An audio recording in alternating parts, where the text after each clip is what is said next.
A little bit of a Pilates focus this morning, but let's start by being the tallest we can be. So interlace the fingers and let's take a big stretch. So this morning we're going to look at how we can move the body in quite a rigid but really strong supported way, and then that kind of nice flowing movement where we can find a little bit of release in the muscles. So there's never any one proper way to move. We obviously want to move them, the joints, use the muscles in as many ways as we can. So let's take it in turns to hold one wrist, and so we can take the stretch up the side of the body, and then the other one. If you feel you've got your balance, we can lift the heels up and take a stretch up to the ceiling, so just firing up those calf muscles, a big stretch, lowering the heels.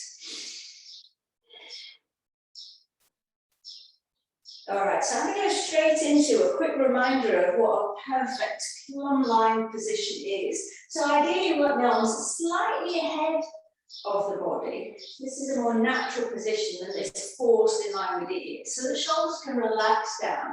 Now from stretching, our ribs are probably parted a little bit, we're arching back. So now let's draw those front ribs together, and that action alone can sometimes draw us into a neutral spine. But let's think about that specifically. So once your ribs are together, your arms are straight, slightly in front of the body, shoulders down, so ribs are together. One hand on the lower back, and just take like a mini cat-cow. So you're sticking the bottom out, and then tucking the bottom under. And even visually, you can see that as soon as we tuck the bottom under, we're zipping everything up, and then already this is a nice secure place for the internal organs, nice support for the back. As we want somewhere in between where there's a little bit of a curve, not excessive, and not squeezing the glutes to the point that we've got a flat back. So a gentle curve in the spine, but we still have some engagement in the core. Now with the feet, let's have the feet hip distance apart, toes pointing forwards. And weight is a little bit into the heels. That allows us to get that beautiful stacking, the pelvis over the heels, ribs over the pelvis, and the head squarely over the ribs. So if we can, we're going to try to keep this position, the strength up the body. So this is our rigid version as we hinge from the hips. So to do this really mindfully and carefully with strong Pilates body, we're going to have one hand initially on the front ribs, one on the lower belly, just to give us that feedback of keeping ribs together and feeling like we're pulling the hip crease, the hip points together.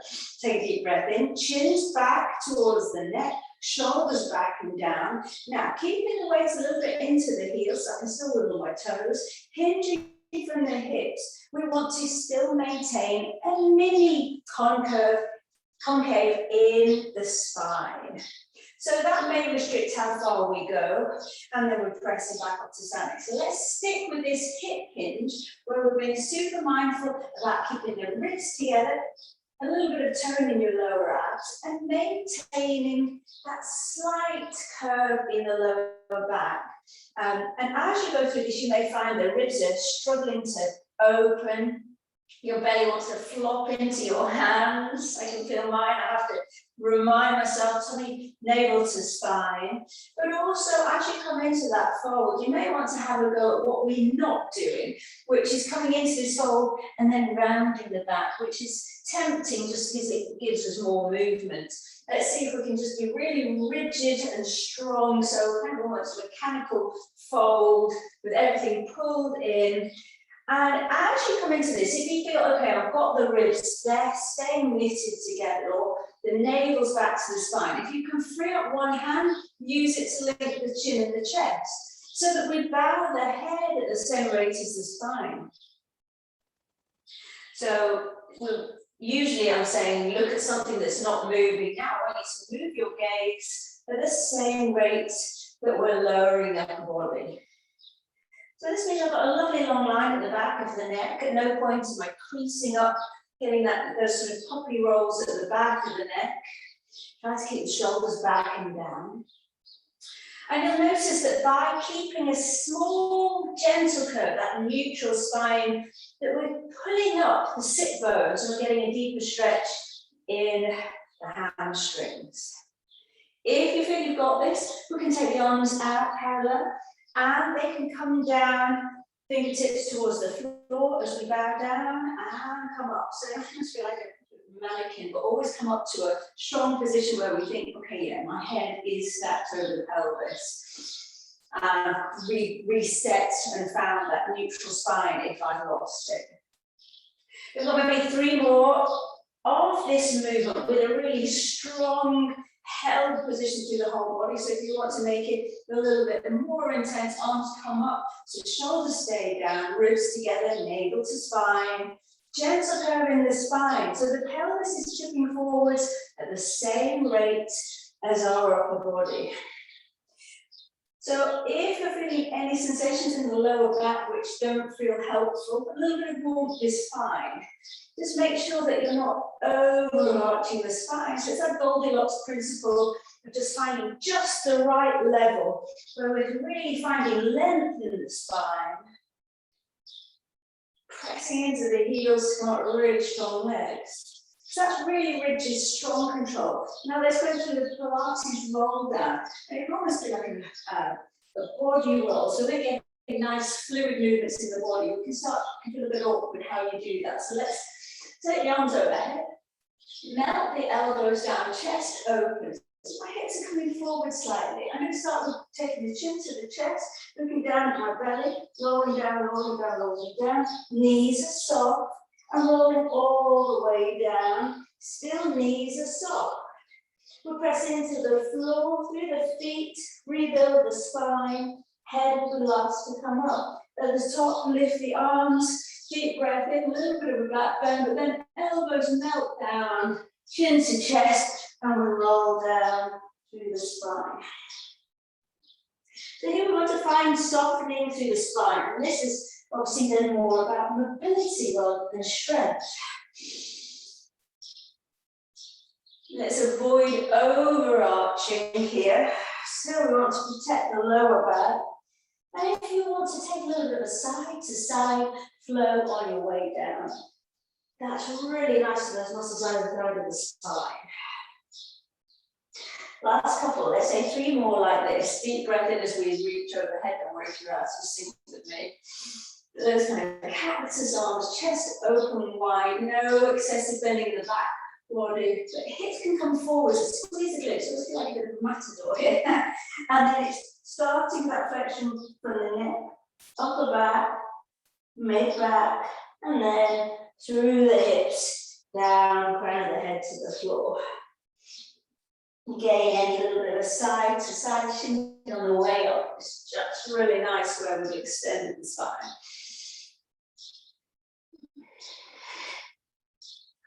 You can hold the backs of the legs as we come into that forward flexion. That just gives us the leverage to traction the spine or decompress the spine a little bit more. So let's make the next one our last one, and then we'll still follow this pattern of a rigid, strong, strengthening movement for the body, followed by a softer, flowing release movement. As we take the next plane of movement from the spine side to side, so we've been working the sagittal plane, now this frontal plane. Let's be really rigid initially. We've had the toes pointing forward, so let's open the toes, arms open wide, and now we're firing up the muscles from the tips of the fingers right across the body. So one arm to the other, a little bit of a squeeze between the shoulder blades, but reaching into the fingertips. We're slowly placing the weight, shifting the weight over to that left foot, keeping the feet in that turned out position. And we're reaching from the legs, toes up to the hips and into the fingertips, across the body, maybe the leg space. A really strong, wide star position. And we're taking it side to side. Chest open wide, we're firing up all the muscles across the body, taking a little bit of a lift. Now, next, we're taking a full side bend, but now we've really fired up all the muscles, the legs are working. We're going to reach over, and it's like a rainbow where we're lifting the ribs out of the pelvis, legs are strong, we're reaching without collapsing into the side of the body. So you'll find at a certain point you can't go as far as if we were flopping. So we're strong where we can hold the position, the core hopefully strong. Breathing in center and reaching up and over, so the whole body working here. So a relatively straightforward movement. We're really engaging the whole body. I'm gripping the floor with the toes. Body temperature will start to rise. Let's keep an awareness in that neutral spine position. So if anything, safer, stronger to think about going more for a flat back than an arch back. That would be a safer position, more engagement in the core. Ooh. Let's have one more each side, and then we can go into a flowing version. So really reach each time you come up, feeling a little bit longer.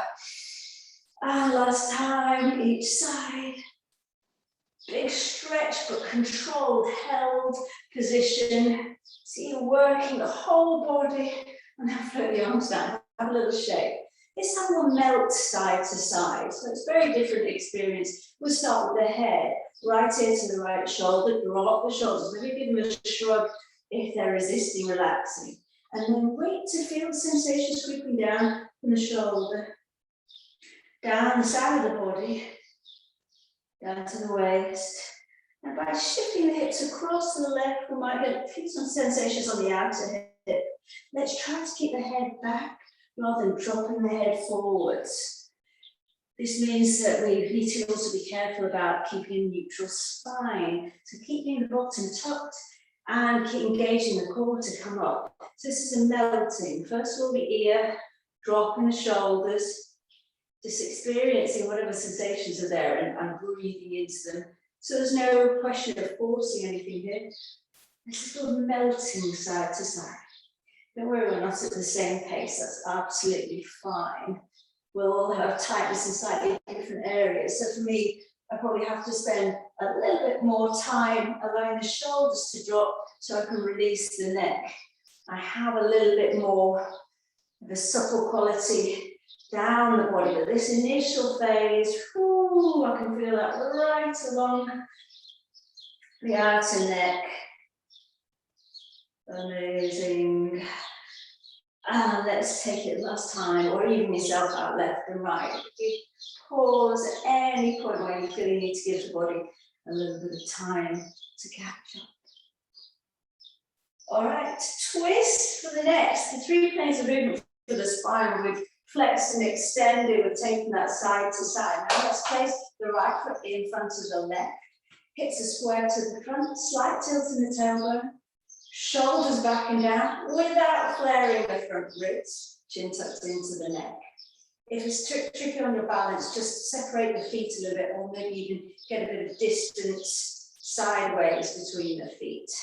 That way you feel fairly secure, but the hips have to be square to the front. We'll link the chin with the chest by fanning the fingers. And now, as you breathe out, if it's your right foot in front, we're just turning to the right. Shoulders down, and as you breathe out, hips down, no movement at all. Keep them rigidly to the front. So here's our strong spinal rotation. Chin stays in the same line with the sternum because we're linking with the index fingers on the chin, the thumbs into the chest bone. We breathe in center. We use the strength of the out breath to deepen that pulling in the core as we take the twist. So we're really tempting to let the hips follow the upper body. So be aware of that and almost counter move to keep the hips square to the front. Let's have 2 more on this side. Option, if this is fairly easy for you, we can lift the front knee as we twist. But it has to stay to the front because the focus of this particular exercise is all about the controlled spinal twist. The last one, your version. If you're on the feet, see if you can spread the weight between the feet so we have our centre of balance right under the navel. And that will help us to really plant the feet and stabilize the pelvis. Bringing out the waist without shrinking the spine. And then coming centre over to the other side. So still a rigid movement, strong movement, this time over to the left. So find that position of the feet. Stack so as close to that kind of fairy footsteps, close one in front of the other as you can manage. Slight pelvic tilt so the tailbone pointing down to the floor. And when you're ready, so linking the thumbs to the chest bone, index fingers to the chin. We use the in-breath here. Remember, we're squaring the hips to the front. So as you exhale and twist to the left, you almost have to anticipate the hips will want to follow. And give them a little bit of impetus to move so that your left side of the waist turns a little bit towards the right. And slow control. And changing the position of the feet if it's too much. Balance is key here, but one of the reasons for adding in the balance requirement here is that we get a stronger engagement in the core. So we're taking a spinal twist with the support of core engagement. Last couple of times, and then we'll take the nice, free, easy spinal rotation. We'll free up the waist. So here's your strengthening element. Let's have one more. Squeeze, hold everything available to you. Hips square to the front and take that twist. Press into the floor. If you think that root to rise idea, so crown of the head lifting up to the ceiling. And then separate the feet. Before we swing out, just kick back because the legs have been in a very rigid position and that can be quite tight on the knees. So now with the legs nice and wide, the back heel can lift, and now we'll take an easy swing. Sway. So already you can see both types of movement. We're moving the body in a very similar way, but with very different results and equally beneficial. But I quite like to do the strong, rigid one first, and then we can shake out afterwards.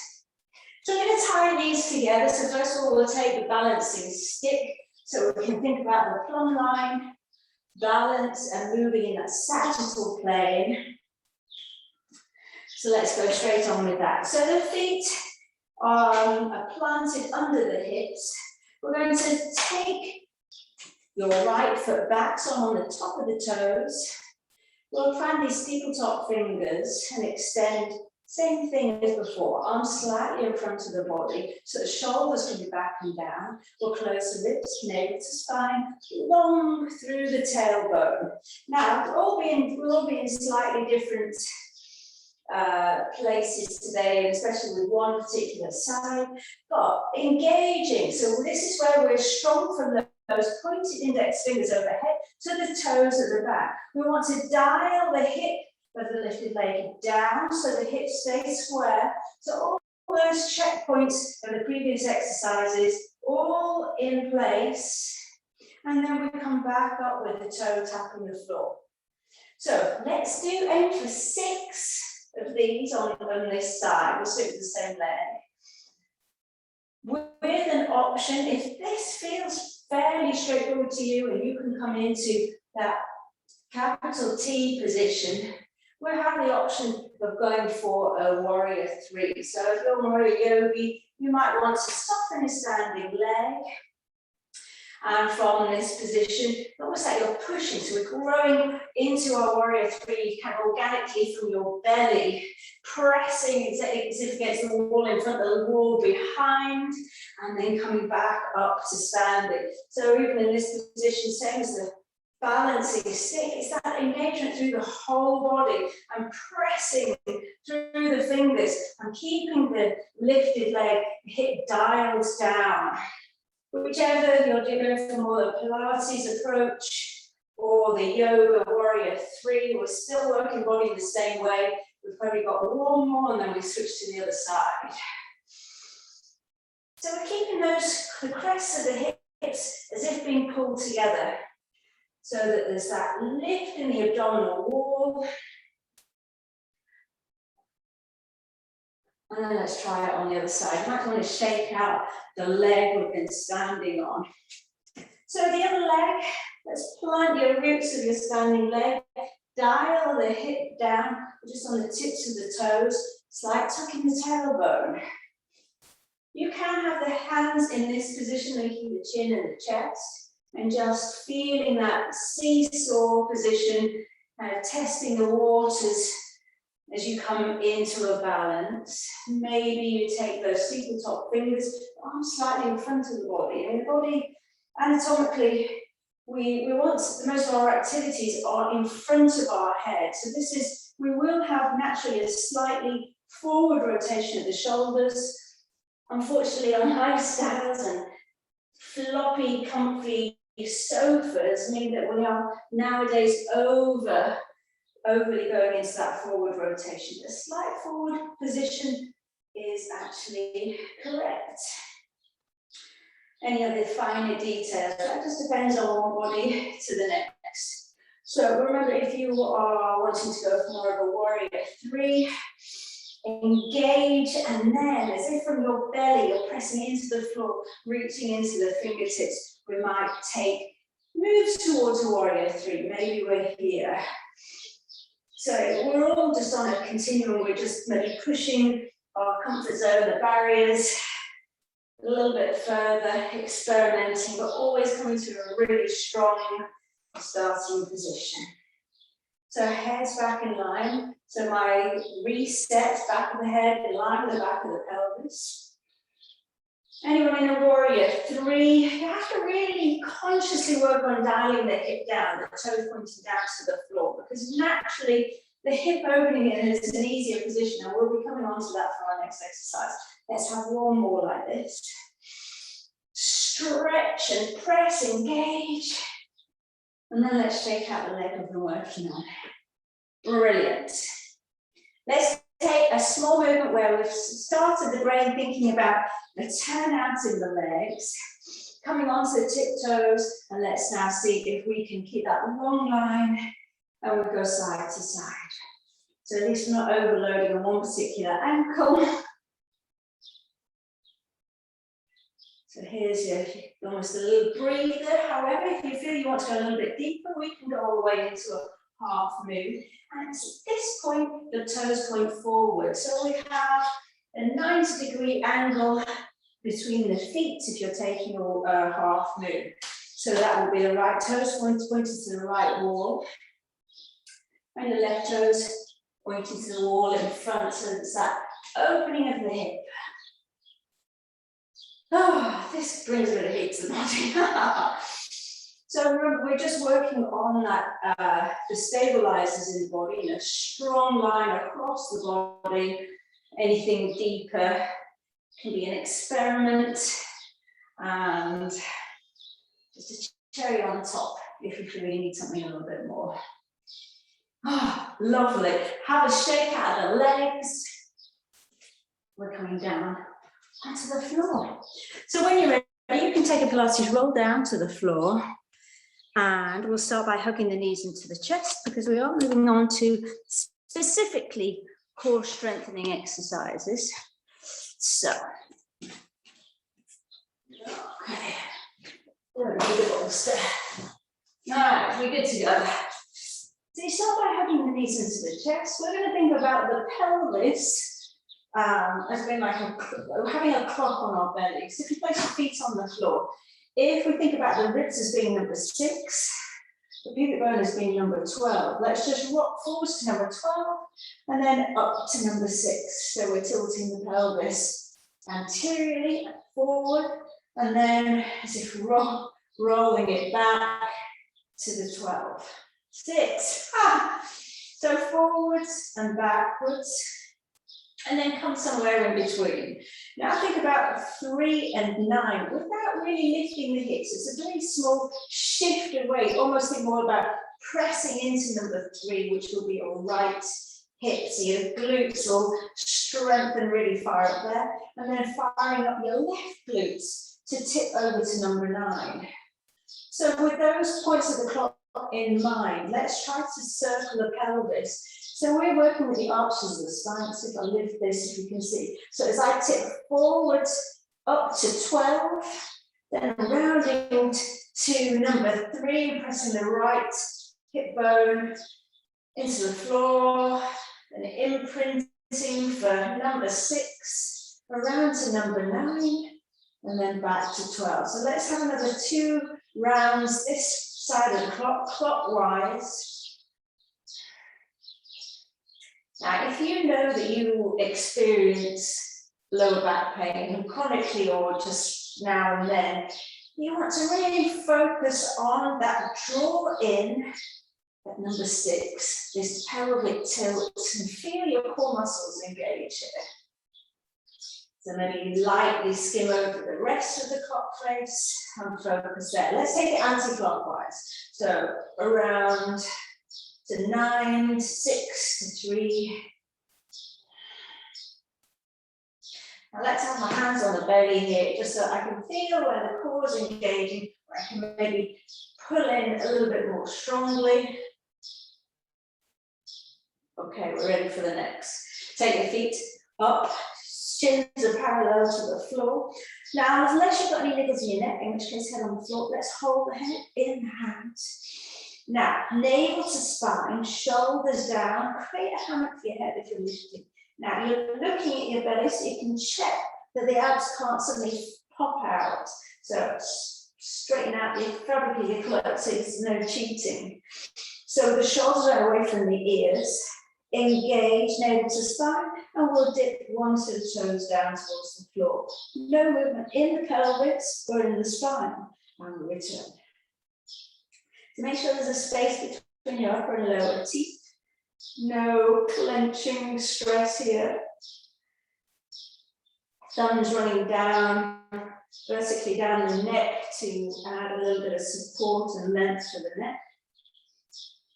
So coming back to the idea of a neutral spine, there is a minor gap in the spine. Obviously, to absorb shock, we need these curves in the spine. Like everything, it's a compromise, not too much, not too little. If this is difficult for you to maintain a neutral spine, I'd always rather people fully imprint and maybe take the knees more overhead. So definitely no bravado, knees far away and really struggling to keep that neutral spine. It should be within the realm of what's a challenge, but definitely not any pain or stress. Last couple of rounds, you're doing well. Really focus. You've got your evidence right in front of you of any abs popping out, the ribs flaring. Last couple of rounds with that really strong, secure position in the abs. So the visible movement is only in that hinge from the hips. Back of the neck stays long, jaw soft. We're going to go into an open V, nearly at the end, and come this way. So still the legs in tabletop. I'm going to add on the arms. Arms up to the ceiling, palms are facing each other. Now let's start just with the arms. Lift the arms overhead, but not all the way to the floor. So you remember we talked about power armpits before, really power up into the armpits, and then arms back to the ceiling. So you may even find that this movement alone challenges you to maintain that neutral spine. However, if you are ready for something a little bit more, we take the arms overhead and we open the knees to a wide open V. Again, neutral spine. Now you have to use the strength of the out breath to draw the arms to the ceiling, knees come back together. Shaking's fine. You have to really focus on keeping the same minimal gap in the lower spine. Option to extend the legs. And a little bit of patting your head and rubbing your tummy here with the limbs moving in different positions. So it's all good brain training, good for concentration. Last 3 of these, and then we can hug the knees into the chest. Whether your knees are bent in a tabletop open V, movement, or in straight legs. Just make sure the back of your neck is long, no crease in the back of your neck. All right, last two. Really strong pull in, stretch, lengthen. So remember, as soon as we take that engagement distally from the ends, from our extremities, we'll fire up the whole chain of muscles. I think I promised that was the last. So hug your knees into your chest, have a little rock on the spine. We're going to take a bridge just to ease up on the spine. Let's just take a little circle at the base of the spine. A couple of times in each direction. If we take the knees as wide as possible so that we get a little bit of a spinal twist, always very welcome after core strengthening exercises. And then let's set up for a bridge to finish off. Feet on the floor, arms by the side of the body, chin tucked into the chest. And when you're ready, imprint to roll into the number 6 on the clock. But we carry on, so we're lifting the base of the spine, tilting the pelvis. So this is all about the posterior tilt of the pelvis. So we get that yummy stretch in the front of the hips, up into your quads. Keep your head looking forwards as we lift the hips high. The neck is slightly compromised here. And even in this bridge lift, see if you can tuck the bottom under so that the tailbone is pointing to the backs of the knees. And then keep that sense of the tailbone pointing to the backs of the knees, dialing the hips as we roll down through the spine. Once you come in to contact with the floor, knees into the chest, take a little hamstring stretch as if you're pushing away into the ceiling. Let's wiggle the toes, spread the toes. Last time, and press. Give the backs of the legs a good squeeze. And there we are. Well done. Very, very well done.